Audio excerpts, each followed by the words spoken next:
시청자 여러분 안녕하십니까? 복지TV 뉴스입니다. 우리 사회 곳곳에는 어려운 가정 환경으로 인해 꿈도 펼치지 못하는 아이들이 참 많은데요. 이러한 아이들에게 체계적이고 탄탄한 지원으로 안정적인 교육 환경을 만들어주는 사랑의 끈 연결 운동, 제8회 멘토링 전국대회가 열렸습니다. 김소영 기자입니다. 아이들의 밝은 미소가 우리들의 힘찬 내일을 보여주는 듯합니다. 이곳은 사랑의 끈 멘토링 전국대회 현장입니다. 사랑의 끈 연결운동은 장애 학생과 다문화 가정 학생 등 경제적 도움을 필요로 하는 학생들과 사회 지도층을 비롯한 후원자들이 1대1 결연을 맺어 안정된 교육 환경을 마련해주는 운동입니다. 올해로 8회째를 맞은 이번 대회는 지난 2007년 사랑의 끈 연결운동이 시작된 이래 지나온 시간을 돌아보고 국민들의 관심을 모아 범국민운동으로 확산시키고자 마련됐습니다. 아직도 대한민국 사회에서는 이 각박한 이 실정을 모르고 내가 뭘 어떻게 도와야 된다는 걸 모르는 사람들이 참 많습니다. 이런 행사를 통해 가지고 나도 이렇게 남을 돕고 살아야 되겠다는 그런 기치 아래 이런 행사를 하게 된 것입니다. 행사장을 찾은 내빈들은 어려운 환경으로 꿈도 펼치지 못하는 아이들을 위한 행사이기에 더욱 의미 있다며 차별 없는 사회를 만들기 위해 노력할 것을 약속했습니다. 장애인들이 복지 향상에 대해서 차별받지 않고 복지를 모두가 누릴 수 있는 사회가 진정한 복지국가인 것 같아요. 동등한 입장에서 사회 진출을 가는데 공정한 게임이 이루어질 수 있도록 우리가 토대를 만들어준 게 우리의 의무인 것 같습니다. 한편 운동본부는 멘토와 멘티, 둘이 만나 하나가 되는 날의 의미에 따라 매년 11월 21일 지속적인 행사를 가질 것을 약속했습니다. 복지TV 뉴스 김소연입니다. 장애인 고용 확대를 위한 직업훈련센터가 서울 도심에 새롭게 들어섰습니다. 교통이 편리하고 접근성이 높은 도심지에 문을 열었다는 데 의미가 크다는데요. 박광일 기자입니다. 아직은 낯설고 손에 익지 않은 장비들을 만지며 미래의 부푼 꿈을 안고 나아가는 장애인 직업 훈련자들. 비장애인과 실력으로 승부하기 위해 더욱 노력합니다.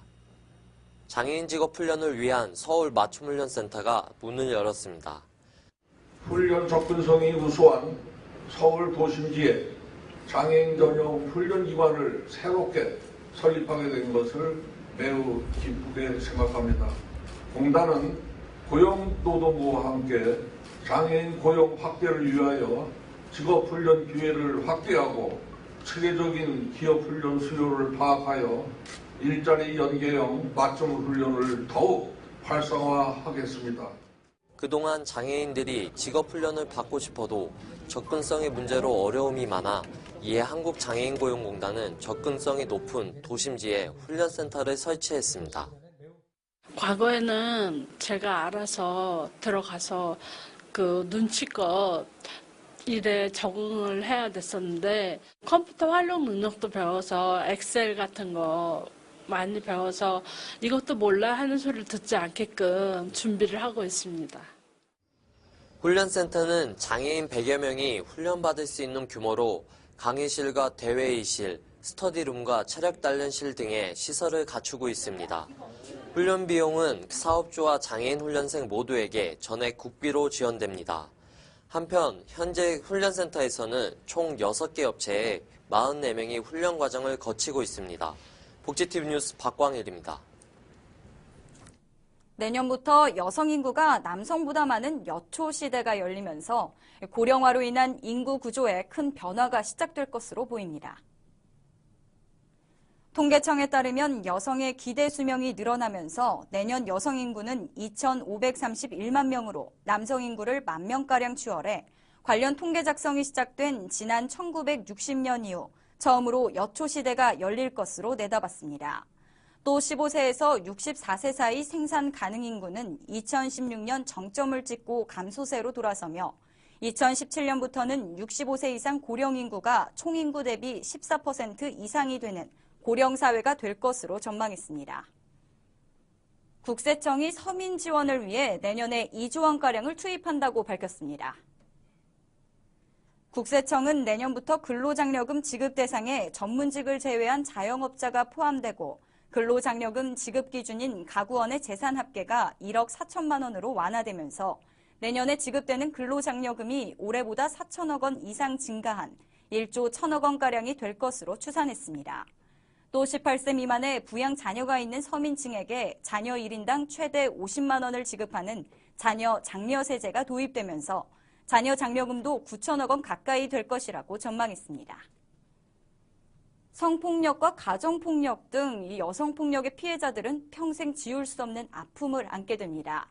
이러한 피해 여성을 치료하고 관리할 지원센터가 문을 열었는데요. 최현미 기자입니다. 여성폭력 추방의 달을 맞아 펼쳐진 성폭력 예방 캠페인. 경각심을 불러일으키는 문구에 지나가던 사람들이 발길을 멈춥니다. 성폭력과 가정폭력, 최근 대두되는 데이트폭력까지 피해 사례가 다양하고 심각하지만 그동안 사회적 관심은 덜했던 상황입니다. 성폭력이나 가정폭력이나 아동학대를 당한 분들은 성폭력뿐만이 아니라 평생 그 고통에서 헤어날 수가 없습니다. 주위를 관심 있게 살펴볼 때 성폭력을 줄여줄 수 있다고 생각을 하고요. 성폭력 피해자들을 지원하고 관리하게 될 해바라기 센터가 새로 문을 열었습니다. 개소된 센터는 전국 33개 성폭력 피해자 지원센터를 총괄할 거점 역할을 하게 됩니다. 앞으로 피해 사례 연구를 통해 전국 여성폭력 피해자 지원센터의 표본 모델을 제공하겠다는 계획입니다. 피해자에 대한 상담과 의료 지원뿐 아니라 수사에 필요한 법률 지원도 24시간 가능합니다. 이렇게 피해자들에게 좀 더 전문적인 또 지속성 있는 치료를 제공할 수 있겠고요. 이 전문가들에게 좀 더 전문적인 지식과 교육을 제공하기 위해서. 개소식 행사에선 여성폭력 피해 지원 우수기관에 대한 표창도 이어져 의미를 더했습니다. 경기도가 추구하는 바로 안전하고 따뜻한 공동체를 위해서 가장 필요한 그러한 서비스가 아닌가 싶습니다. 센터 운영하는 데 열심히 돕도록 하겠습니다. 경기도는 전국 유일의 거점센터가 개소되면서 피해자 지원 체계를 한 단계 발전시킬 수 있을 것으로 기대하고 있습니다. 복지TV 뉴스 최현미입니다. 한국인의 음식, 김치를 통한 나눔의 손길이 이어지고 있습니다. 경주시 새마을회가 사랑과 정이 듬뿍 담긴 김장을 담궈 이웃들에게 전달했다고 하는데요. 박성호 기자입니다. 경주시 새마을회는 지난 20일 경주시민운동장 앞 광장에서 최양식 경주시장과 권영길 시의회 의장, 새마을 회원 등 600여 명이 참여한 가운데 아름다운 나눔 2014 사랑의 김장 담그기 행사를 열었습니다. 너무나도 우리가 사회에서 참 불우한 사람이 이렇게 많다 컸는 거, 그리고 해주고 나면 너무너무 마음이 흐뭇하고 올게 가져가면 내년 1년을 그분들은 잡수거든요. 얼마든지 고맙다고 너무너무 좋아하십니다. 경주시 건천읍과 내남면 등의 휴경지에서 재배한 무농약 배추 만포기를 이용해 김장김치를 담궈 지역 내 1,200여 곳의 어려운 이웃과 복지시설에 전달되었습니다. 뭐를 내가 할 말이 있겠는겨. 뭐 또 도와주고 이래 샀는데 동네도 좋고 사람들도 다 좋고 너무 덕택이 사니이다. 경주시 새마을에는 지난 2007년부터 8년째 사랑의 김장 담그기 행사를 펼치고 있어 따뜻한 이웃 사랑을 통한 나눔 문화 확산이 지역사회에 기감이 되고 있습니다. 포항에서 복지TV 뉴스 박성호입니다.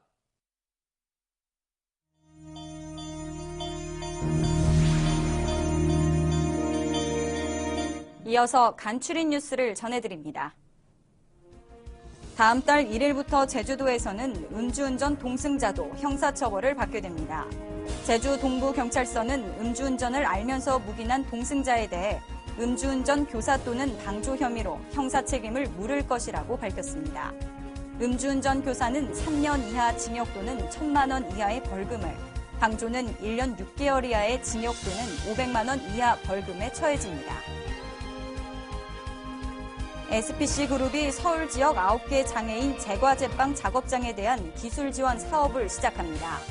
SPC는 장애인 제과제빵 작업장을 대상으로 기술교육 세미나와 현장 방문 기술 지도 등을 지원하며 내년부터는 우리미를 활용한 제품을 공동 브랜드로 개발할 계획입니다. 서울 용산구와 민간단체, 관내 기업이 참여 중인 베트남 퀴논 해피하우스 사업을 2015년도에도 진행합니다. 용산구는 지난 2012년 베트남 퀴논시와 MOU를 맺은 이래 매년 2채의 주택을 건립해주는 해피하우스 사업을 실시하고 있습니다. 용산구는 내년에도 2채를 더 건립한다는 계획인 한편 해피하우스 건축 비용은 이태원 지구촌 축제 수익금과 후원자들의 기부금 등으로 조성된 바 있습니다. 한국지체장애인협회 경북협회 포항시 지회가 제16회 지체장애인 사회화 교육을 가졌습니다. 이번 교육은 장애인들 간의 정보 교류와 화합을 도모하고 장애인과 비장애인이 함께하는 사회 기반을 조성하고자 마련됐습니다. 이날은 장애인 복지 향상을 위해 힘써온 유공자에 대한 표창과 감사패 전달이 있었으며 긍정과 감사의 생활, 긍정으로 가는 공동체 212 혁신의 기적 등 특강이 이어졌습니다. 포항시 남구 청림동과 동해면 주민들이 해군부대 앞에서 활주로 재포장과 비행단의 이전을 요구하는 시위를 했습니다. 주민들은 그동안 항공기 이착륙으로 인한 소음과 위험에 노출돼 피해를 입었지만 국방부와 해군 측은 주민 피해에 대한 아무런 대책과 보상 없이 활주로를 확장하려고 한다며 납득할 수 없는 처사라고 지적했습니다. 한편 이번 시위는 지난 2009년 비행안전구역 고도 위반으로 공사 중지 명령을 받은 포스코 신제강공장에 공사 재개를 위한 선결 조건으로 비행단과 인근 주민을 위해 내놓은 1,000억 원의 활용 방안을 놓고 충돌을 빚었습니다.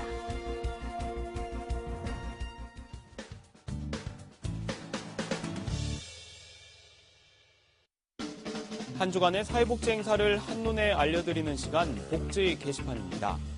보건복지부 장애인 서비스과에서 발달장애인 지원사업, 공공후견 서비스에 대한 국민적 관심과 참여 활성화를 위해 체험수기 공모전을 개최합니다.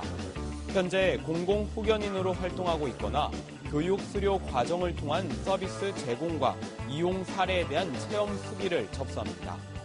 후견인과 후견 지원인단, 장애인 가족의 많은 관심과 참여를 부탁드립니다.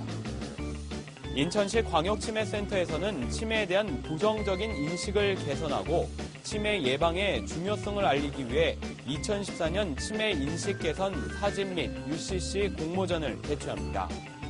사진 부문 주제는 미치도록 행복한 순간이며 UCC 부문은 최근 국가치매관리위원회에서 발표한 세대별 치매 예방 액션 플랜과 관련해 나의 치매 예방 노하우를 UCC로 제작하면 됩니다. 자세한 사항은 인천광역시 치매센터로 문의하시기 바랍니다. 지금까지 복지 게시판이었습니다. 이야기가 있는 시간 오늘의 한 컷입니다.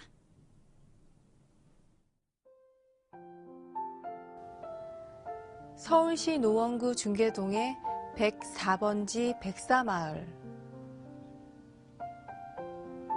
추운 겨울이 되면 서울에서 가장 많은 연탄을 소비하는 곳입니다. 하지만 올해는 기부의 손길이 줄어 이곳 어르신들의 겨울이 더 추워질 것 같습니다.